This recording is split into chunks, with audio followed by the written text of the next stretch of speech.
Back to hello moms world. അപ്പോൾ ഇന്ന് ഞാൻ ഉണ്ടാക്കുന്നത് ഒരു സിമ്പിളായിട്ടുള്ള ഒരു ഫ്രൈഡ് റൈസ്, ചിക്കൻ ഫ്രൈഡ് റൈസിൻ്റെ റെസിപ്പി ആയിട്ടാട്ടോ വന്നത്.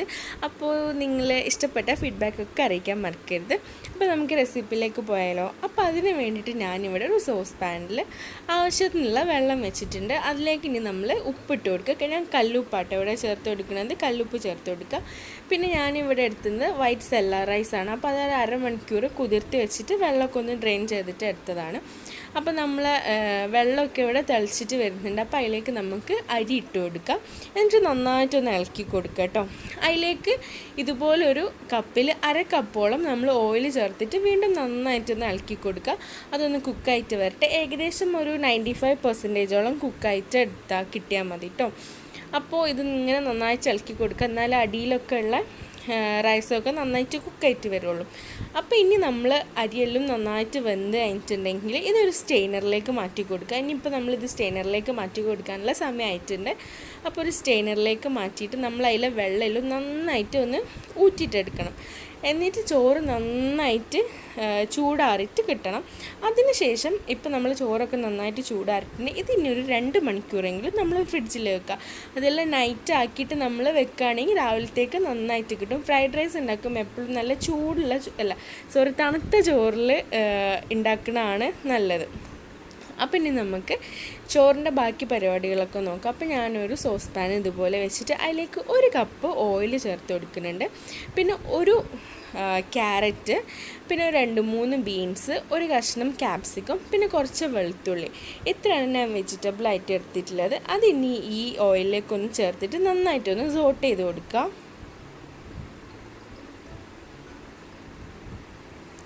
ഇതൊക്കെ ചെറുതായിട്ടൊന്ന് കുക്കായി വരുന്നത് വരെ ഒന്ന് സോട്ട് ചെയ്ത് കൊടുക്കണം കേട്ടോ.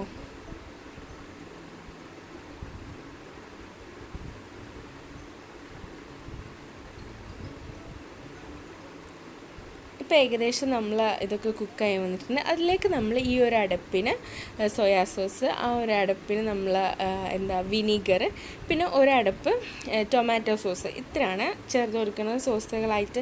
അത് നമ്മൾ അതിൻ്റെ ഒക്കെ ബോട്ടിലില്ല, ആ ബോട്ടിലിൻ്റെ അടപ്പ് വെച്ചിട്ടാണ് കേട്ടോ ഞാൻ മെഷർ ചെയ്തിട്ട് എടുത്തിട്ടുള്ളത്. അപ്പോൾ അതെല്ലാം കൂട്ടിയിട്ട് നന്നായിട്ടൊന്ന് മിക്സാക്കി കൊടുക്കുക. പിന്നെ ഇതിലേക്ക് ഞാനൊരു മാഗി ക്യൂബും കൂടി ചേർത്ത് കൊടുക്കുന്നുണ്ട്. നല്ലൊരു ഫ്ലേവറിന് വേണ്ടിയിട്ടാട്ടോ അത് ചേർത്ത് കൊടുത്തത്. അപ്പോൾ നിങ്ങളുടെ കയ്യിലുണ്ടെങ്കിൽ എന്തായാലും അത് ചേർത്ത് കൊടുക്കുക, ഇല്ലെങ്കിൽ നിങ്ങൾക്ക് സ്കിപ്പ് ചെയ്യാവുന്നതാണ്.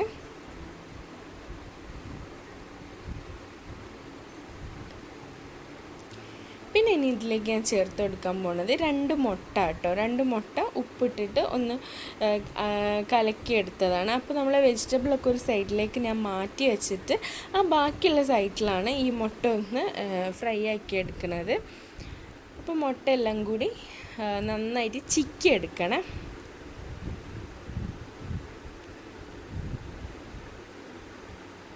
ഇതുപോലെ വെച്ചിട്ട് ഇങ്ങനെ കുത്തി കൊടുത്താൽ മതി. അപ്പോൾ ചെറിയ ചെറിയ പീസസ് ആയിട്ട് നമ്മളെ മുട്ട കിട്ടും. അപ്പോൾ ഇനി എല്ലാം കൂടെ നന്നായിട്ട് മിക്സാക്കി കൊടുക്കുക. ഇനി ഞാൻ ഇതിലേക്ക് ചിക്കൻ ഇട്ട് കൊടുക്കുന്നുണ്ട്. ഏകദേശം 1 കപ്പോളം ചിക്കൻ ഇട്ട് കൊടുക്കുന്നുണ്ട്. അത് നമ്മൾ മഞ്ഞൾപ്പൊടി ഉപ്പും ഇട്ടിട്ട് ഒന്ന് വേവിച്ചിട്ട് ജസ്റ്റ് ഒന്ന് ഫ്രൈ ചെയ്തിട്ട് എടുത്തിട്ടുള്ള ചിക്കനാട്ടോ ഇത്. അതും കൂടി ഇതിലേക്ക് ചേർത്ത് കൊടുക്കുക.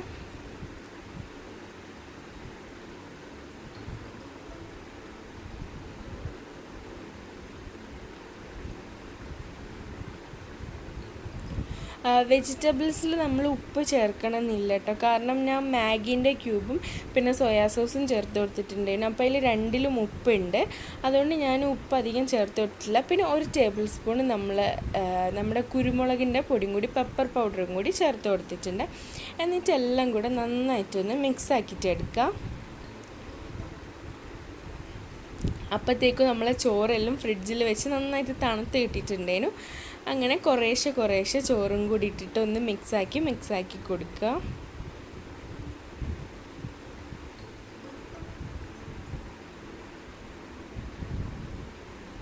ഇപ്പോൾ നിങ്ങൾക്ക് കണ്ടാൽ തന്നെ മനസ്സിലാവും ചോറൊക്കെ നല്ല ഒരു ചോറായിട്ടൊന്നും ഒട്ടിപ്പിടിച്ചിട്ടോ അങ്ങനെ ഒന്നുമില്ല, നല്ല പെർഫെക്റ്റ് ആയിട്ട് തന്നെ കിട്ടീന്. അങ്ങനെ എല്ലാ ചോറും കൂടി ഇതിലേക്ക് ഇട്ടിട്ട് എല്ലാം കൂടി ഞാനൊന്ന് മിക്സാക്കി എടുത്തിട്ടുണ്ട്.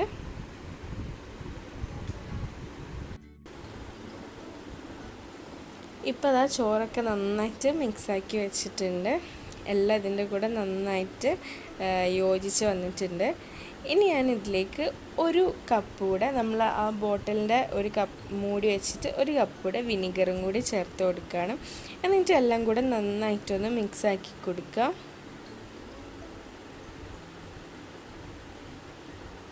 ഇപ്പോൾ നമ്മൾ ചോറെല്ലാം നല്ല അടിപൊളിയായിട്ട് തന്നെ ഇവിടെ റെഡി ആയിട്ടുണ്ട്. ഇതിനൊരു അരമണിക്കൂർ ഇങ്ങനെ ഒന്ന് അടച്ച് വെക്കട്ടോ, എന്നാൽ ആ ഫ്ലേവറെല്ലാം നന്നായിട്ട് ചോറിലേക്ക് പിടിക്കുള്ളൂ. അപ്പോൾ നിങ്ങൾക്ക് ഈ റെസിപ്പി ഇഷ്ടപ്പെട്ടാൽ ലൈക്ക് ചെയ്യാനും ഷെയർ ചെയ്യാനും കമൻറ്റ് ചെയ്യാനും ഒന്നും മറക്കരുത്. നിങ്ങളുടെ ഫീഡ്ബാക്ക് എന്താണെങ്കിലും അതെന്നെ അറിയിക്കാം. അപ്പോൾ എല്ലാവരും ഒന്ന് ട്രൈ ചെയ്ത് നോക്കുക. നല്ല സിമ്പിളായിട്ട് പെട്ടെന്ന് തന്നെ ഉണ്ടാക്കാൻ പറ്റുന്ന ഒരു ഫ്രൈഡ് റൈസ് ആട്ടോ. അപ്പോൾ താങ്ക് യു ഫോർ വാച്ചിങ്.